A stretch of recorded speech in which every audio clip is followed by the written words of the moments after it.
Fala, minha galera, estamos de volta aí nessa luta incansável, injusta, inglória, mas necessária para a gente poder então terminar esse nosso tópico.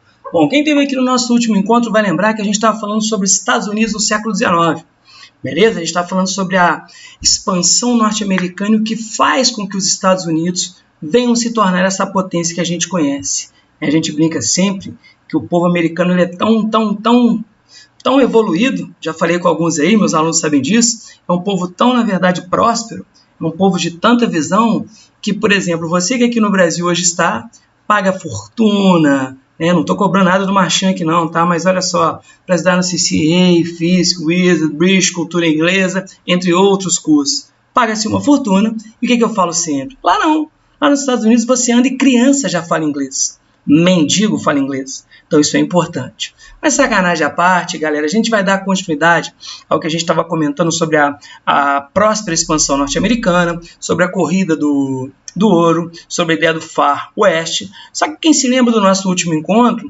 percebam que não é uma coisa muito padrão.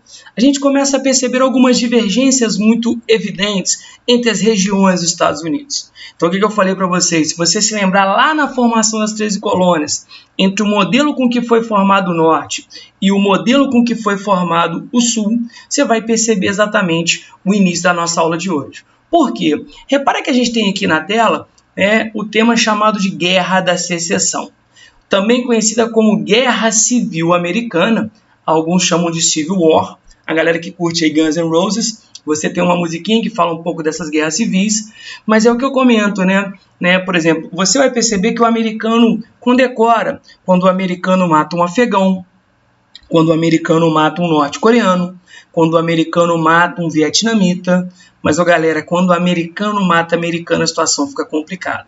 Então eu sempre brinco, se você quiser deixar um norte-americano incomodado, você vai falar para ele 3 coisinhas básicas. Primeiro, o 11 de setembro, que expõe as fragilidades. Segundo, Guerra do Vietnã. E terceiro, galera, Guerra da Secessão. Por que essa guerra é tão emblemática? Né? Primeiro a gente vai entender que secessão é a ideia de separação. Então vai rolar nos Estados Unidos um projeto, vai rolar um movimento onde você tem uma proposta separatista.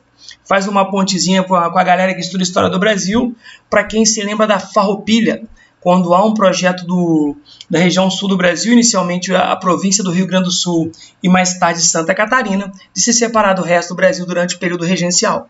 Então isso também aconteceu nos Estados Unidos, porque as divergências ficaram muito evidentes. Porque, galera, não tem como a gente negar, não há como a gente não considerar algumas evidências muito óbvias. Que evidências são essas, galera? Deixa ficar fácil aqui. Primeiro, quem se lembra da parte norte, né? A parte norte que foi moldada sobre o modelo de povoamento, ela herdou muito daquela população puritana, seguidores de Calvino, a ideia da salvação. A salvação através do quê? Da riqueza e da prosperidade. Então foi justamente na parte norte dos Estados Unidos que você desenvolve uma economia mais o quê? Mais industrial, uma indústria que de certa forma abastece a ideia do comércio, aonde eu tenho a presença do Partido Republicano bem mais o quê? Bem mais forte, bem mais sólida. E é justamente no norte dos Estados Unidos que defendia o quê? O projeto do protecionismo, porque, óbvio, se eu tenho uma economia de base industrial, é mais do que justo que eu defenda uma ideia protecionista, porque eu defendo o produto nacional em detrimento do quê? Da importação de produtos estrangeiros. Né? Então, como a gente sabe, a ideia de você manter tarifas alfandegárias que protejam o mercado interno. E não tem como negar que a galera do Norte vai defender o projeto de quê? De que você não deva ter mais a escravidão. Repara que, por exemplo, quem já viu filmes, eu até recomendei no nosso último encontro, quem já viu filmes como 12 anos de escravidão, percebam que alguns estados da parte norte já consideravam o negro livre. Apesar de não ser uma lei que valia em todo o território americano, alguns estados nortistas já tinham concedido a liberdade aos negros. E é justamente essa galera do norte que vai trazer para a gente um personagem emblemático, né? A figura de Abraham Lincoln. Né? Para quem gosta, aí tem um filme do Daniel Day-Lewis chamado Lincoln, que vai contar toda a trajetória. E é engraçado que eu descobri há pouco, né? Foi necessário realmente eu começar a trabalhar para entender que durante a faculdade sempre soube que o Lincoln era um excelente estadista, ótimo orador, um político de formação, mas o que me surpreendeu há pouco tempo foi descobrir que o Lincoln também era o quê? Um excelente caçador de vampiros. Mas, ó, galera, sacanagem à parte, a gente vai entender exatamente o seguinte, que o Norte tem essa proposta mais do que de prosperidade, então você vê uma região bem mais desenvolvida. Por sua vez, o Sul, ele herda uma mentalidade diferente, né? A gente vai lembrar que vai ser no sul dos Estados Unidos que vai ser o quê? Que vai ser base das colônias de exploração, onde você durante muito tempo manteve a ideia do plantation. Lembra? Monocultura, latifúndio e escravidão. Foram lá que você teve as grandes produções de algodão, lembra que de certa forma vai munir a Inglaterra durante a sua Revolução Industrial, e também plantações de tabaco, né? Então você vai perceber que a galera do Sul defende a ideia de uma economia mais liberal, porque, claro, se eu tenho uma economia agrícola, eu vendo produtos, vendo matéria-prima para comprar produto industrializado. Então eles são favoráveis ao livre cambismo, né? E também a ideia do livre comércio. Para que eu tenha o quê, galera? Para que eu, na verdade, não tenha tarifas alfandegárias. Enquanto o Norte defende o seu interesse industrial, o Sul já tem essa proposta mais diferente. E a gente vai perceber que essas diferenças conviviam. Durante a própria expansão para o Oeste, a gente começa a entender o seguinte, que, por exemplo, o Norte foi sempre mais próspero, mais investidor, né, as ferrovias, enquanto o Sul ficou um pouco mais o quê? Ficou um pouco mais fechado. E a gente vai perceber que vai chegar uma hora que as diferenças ficam o quê? Tão evidentes que eu vou colocar frente a frente duas regiões, né? É uma guerra mesmo, onde a galera do Norte vai formar as chamadas tropas da União, que se unem à galera do Centro, enquanto, por sua vez, a galera do Sul vai defender a proposta o quê? Do chamado Exército Confederado. Né? Muitos de vocês já devem ter visto filmes como Gatões, Uma Nova Balada. Tem um filme que eu acho fantástico, galera. Se você tiver a oportunidade, não deixem de assistir, tá? É chamado Tempo de Matar, né?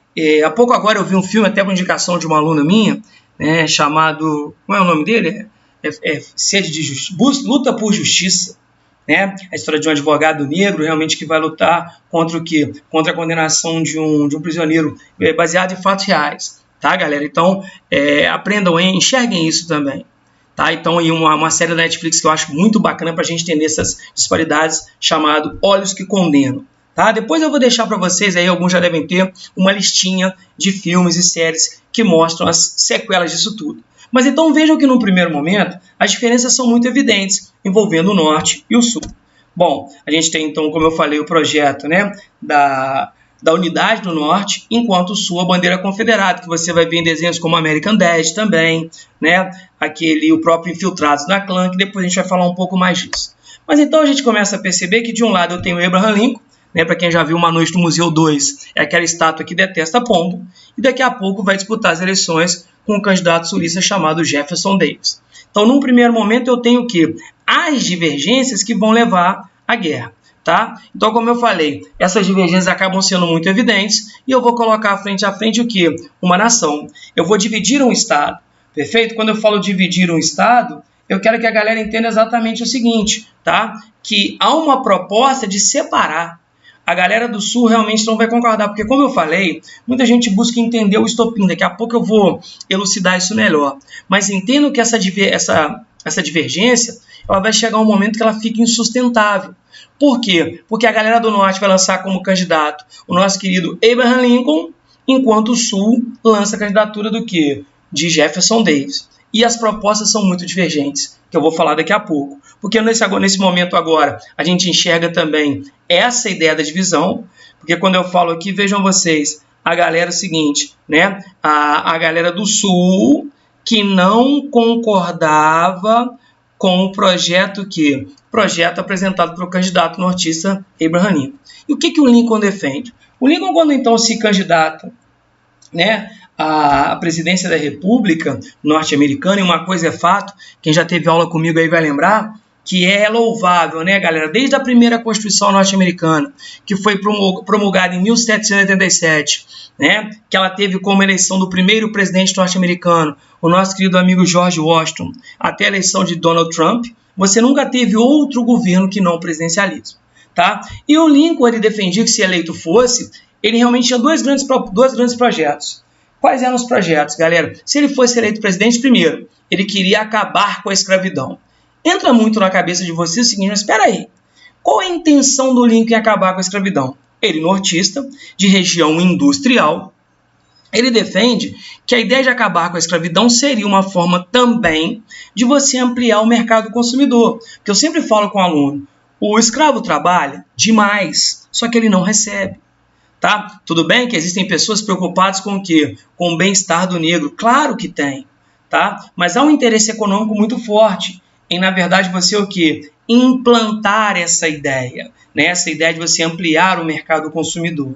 Show? Então você percebe que, por exemplo, enquanto o Sul se mantém atrelado às suas tradições, show de bola, a galera do Norte é favorável que não. A primeiro, de acordo com o Lincoln, acabar com a escravidão. Então ele defende a bandeira da abolição, tanto é o que vai permear a 13ª e a 14ª emenda norte-americana. E ele também defendia que, se eleito fosse, ele iria padronizar o projeto industrial. Como assim padronizar o projeto industrial? Ele queria realmente o quê? Modernizar a economia sulista, que, como a gente viu, de base agrária. Bom, então a gente entende tudo isso e é o estopim, a causa imediata de todo o problema que vai deflagrar a chamada Guerra da Secessão, foi quando então, galera, o candidato nortista Abraham Lincoln, né, como a gente viu aí, republicano, eleito presidente, tá? E ele então vem tentar, enquanto presidente, cumprir o seu projeto. Como eu falei, em primeiro lugar, né, abolir a escravidão, e em segundo lugar, o que, moçada? Criar um projeto de industrialização padrão. Né? Bom, com a eleição do Lincoln, a galera do Sul, né, principalmente fazendeiros escravocratas, não concordam, não aceitam a vitória de Abraham Lincoln, e aí, galera, deflagra-se, dá-se início ao conflito. Então, a galera do Sul, os chamados Estados Confederados, né, que apoiavam a candidatura de Jefferson Davis, não vão aceitar. Então, liderados pelo estado da Carolina do Norte, que é o estado que puxa o conflito e os outros vão acabar aderindo, começa literalmente uma guerra, tá? Uma guerra real, onde eu coloco frente a frente o quê? Norte e Sul, onde eu divido uma nação. Né? Tem um filmezinho chamado Deuses e Generais, que conta bem essa história. Tem um romancezinho chamado Cold Mountain, que também conta essa história, que dá para a gente poder entender um pouco dessa ideia. Show de bola? Então você percebe o seguinte, que a galera do Sul começa um movimento para separação, para secessão. Eu sei que está passando na sua cabeça o seguinte, mas, Matheus, espera aí. Por que não permitir a separação do Sul dos Estados Unidos?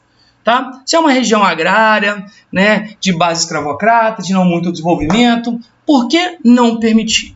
Porque imagine o seguinte, se houvesse de fato a separação do Sul, primeiro, os Estados Unidos perderiam uma área muito próspera em produção de matéria-prima, tabaco e algodão.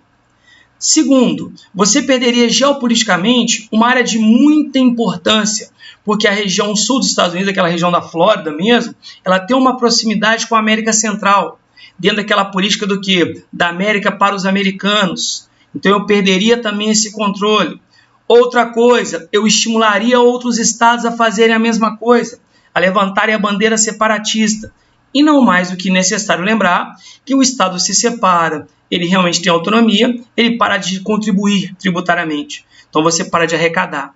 Então você realmente teria o quê? Você teria uma divisão. Então a galera do Norte não aceita, então eles vão começar a pegar em armas e realmente vão o quê? Vão acontecer várias batalhas de caráter muito famoso. Né? Os americanos realmente rememoram, né, na parte sul algumas batalhas emblemáticas. Existe um grande nome das tropas do sul, o nosso querido General Lee, né? Mas mesmo assim, entre o quê? Entre a proposta do sul de se separar, no final desses quase 4 anos de conflito, o que acontece, galera? Vem a vitória do norte sobre o sul. Óbvio que isso também leva muito a quê, galera? A gente entender a questão do escravo.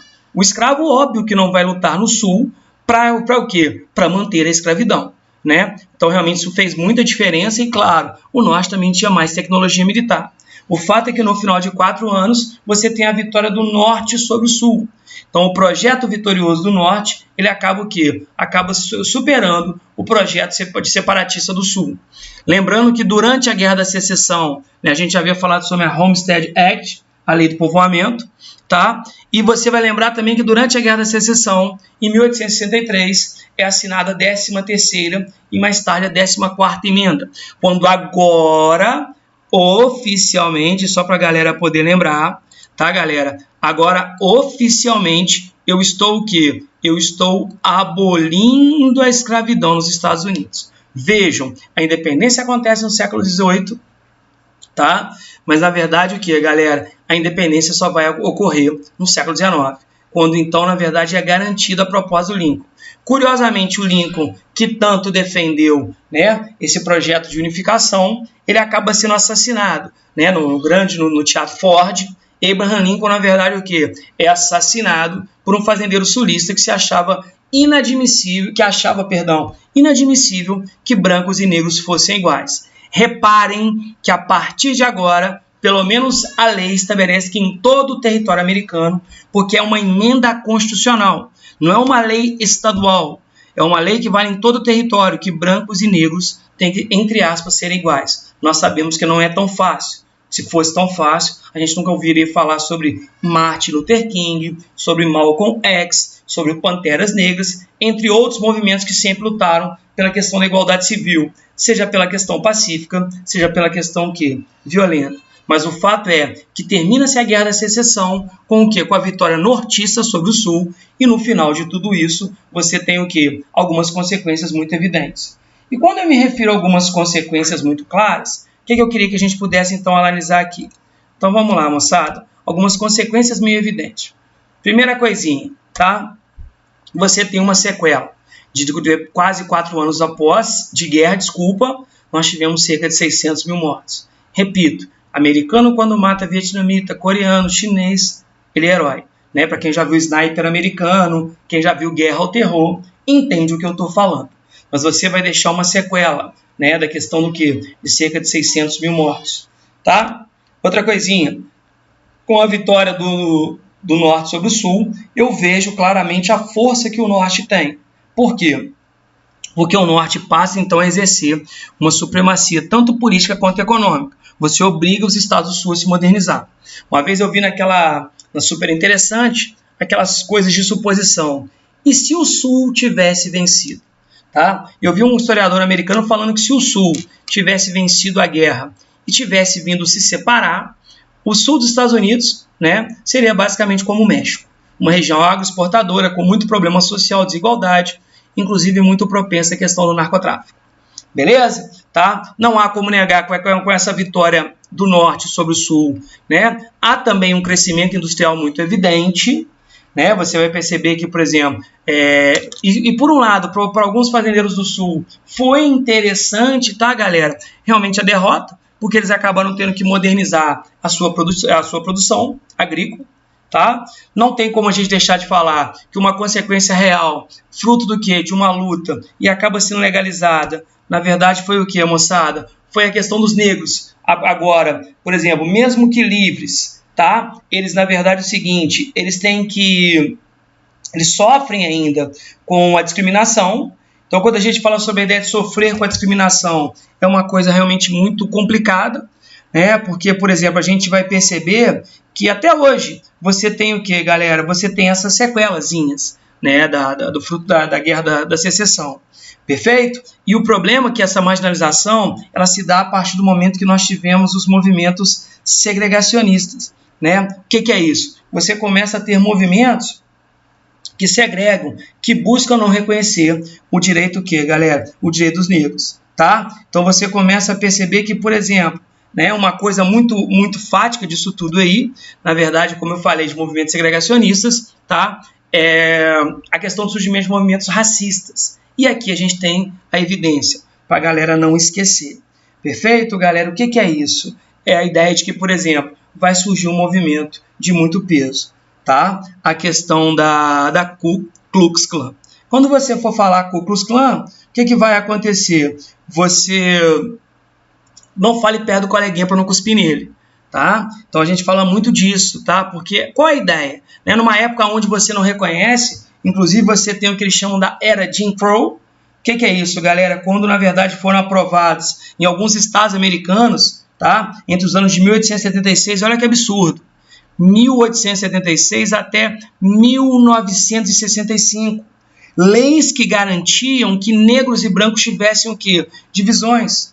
Por exemplo, a questão de bancos de praça, lugar de ônibus, igual você tem hoje, lugar de ônibus para obeso, para idoso, você tinha lugares com o quê? Com a ideia de lugar para o negro marcado. A gente vai ver no século XX o emblemático que movimento liderado por Rosa Parks, mas é um assunto mais adiante. Mas vejam que isso realmente é uma coisa que vai contra a Constituição, né? Porque a lei fala da igualdade. Então, quer dizer, e quem começa a questionar muito essa igualdade vai ser o nosso movimento chamado de Ku Klux Klan. Tá? Né? A Ku Klux Klan, na verdade, é o seguinte, é um movimento que vem defender o quê? A ideia do poder branco, do white power, né? Então, quer dizer, ela prioriza muito o princípio do WASP. O que é isso? O W-A-S-P. O cara que tem que ser white, branco, anglo-saxão e protestante. Então, você começa a perceber que surge no sul dos Estados Unidos, fazendeiros norte-americanos, sulistas, começam a fazer um movimento para não aceitar a abolição da escravatura. Né? Você percebe que alguns, na verdade, usam o capuz, muita gente brinca que é o Zé Gotinha, que ainda, na verdade, evocam a bandeira dos confederados. Então, o que eles faziam? Eles realmente começam a fazer um movimento para intimidar o negro. Né? Haviam práticas corriqueiras de você enforcar, de você queimar em praça pública, por não reconhecer o direito. Agora, vejam que é um movimento contra a lei. É um movimento que não aceita a igualdade de brancos e negros. Ok? Então vejam muito essa ideia. Tá? Então quando a gente fala da Ku Klux Klan, ela realmente é o quê? Ela teve muita força, e para a gente entender um pouco disso, eu separei aqui algumas informações que eu acho fundamental. Tá? Para quando a gente vê essa questão da segregação, dessas evidências são muito evidentes. Né? Então o nome aí, né? O Ku Klux Klan, né? Ele vem do grego Kiklos, né? Que vem da ideia de círculo, e óbvio, né? Da questão do clã, questão da unidade, aquela coisa conjunta, perfeito? Tá? A gente tem, na verdade, o seguinte, os caras que fundam são sulistas, ex-oficiais do exército, que vão ter o que? Respaldo dos fazendeiros, né? Você tem aí o nome deles, não vou ficar gastando aqui para vocês, na verdade, o seguinte, tá, moçada? O meu inglês britânico, que viveu em Manchester, que viveu, na verdade, o seguinte, em Joanesburgo, na África do Sul, e que viveu também o que? No Texas, né? Mas eu não vou ficar gastando isso agora. Perfeito? Então a gente vai lembrar também o seguinte, que é um movimento que surge após a Guerra Civil Americana, que, como eu disse, para quem já viu Django Livre, eles até dão uma zoada, né? Em relação à questão do quê? Do capuz, a forma com que é feita para você esconder o seu rosto. Você trabalha com a ideia da supremacia branca, beleza? E óbvio, se você, na verdade, defende a supremacia branca, você propõe o ódio ao negro. Né? O negro, então, se torna inimigo. E para intimidar, na verdade, o que? Esse negro, você, na verdade, começa a praticar atos violentos. Né? Incêndio a casas de negros, até mesmo brancos, que defendiam a igualdade, espancamentos públicos, enforcamentos. Então, era uma prática muito, muito pesada. Né? Filmes como Ray, como Dreamgirls, quando na verdade ainda a Beyoncé fazia parte do Destiny Child. Nossa, eu tô gastando meu inglês hoje, né?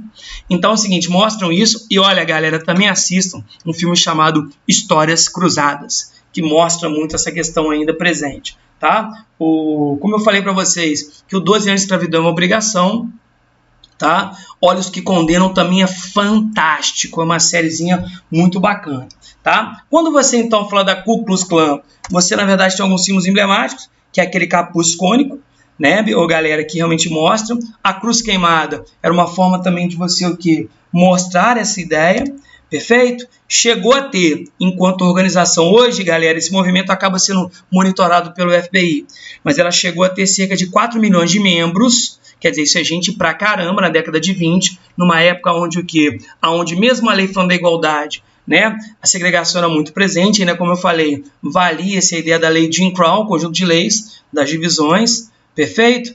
E olha só, e você, na verdade, é o seguinte, você tem, né, um movimento hoje um pouco esvaziado, graças a meu bom Deus, perfeito? Que hoje ela se liga a alguns outros movimentos, né, dessa coisa meio xenofóbica e tal. São movimentos do quê? De caráter supremacista, anticatólico, antissemita, ou seja, antijudeu, antiliberal, anticomunista, além de promoverem discurso de ódio contra as minorias, né, muçulmanos, Você tem também, por exemplo, grupos LGBTs, e eles devem ter aproximadamente, está aqui no fundo do slide que não deu para a galera ver, mas hoje eles devem estar mais ou menos o quê? Entre 5 a 8 mil membros, tá? Em cerca de 72 células. Quem já viu Infiltrados da Clã, quem viu o filme chamado Corra, mostra um pouco disso. O Mordomo da Casa Branca, tá? Parece que tem um filme, não cheguei a ver, acho que é Green Book, que fala um pouco dessa ideia também. Mas, galera, então enxerguem que realmente é o seguinte, para a gente entender as desigualdades entre a questão da sequela racial nos Estados Unidos, você, na verdade, o que? Tem que entender um pouco da Ku Klux Klan, para a gente poder falar mais tarde Martin Luther King, entre outros. Beleza, galera? Então, realmente, a gente vê isso aqui, tá? Eu tenho aqui o símbolozinho, né, que é emblemático, que é icônico, e vocês depois tiverem oportunidade, procura para mim no YouTube um videozinho do Porta dos Fundos, um curta, né, chamado Ku Klux Klan, para você entender essa zoação que eles fazem, tá? E tem uma animação também da galera que faz o South Park, que conta uma breve história americana. Tá? Não vou colocar para vocês aqui por causa de ruído, mas espero que vocês tenham realmente entendido. E depois a gente faz, para não perder o hábito, uma listinha de exercício para ver como é que está o seu conhecimento. Show de bola, galera? Mais uma vez, muito obrigado.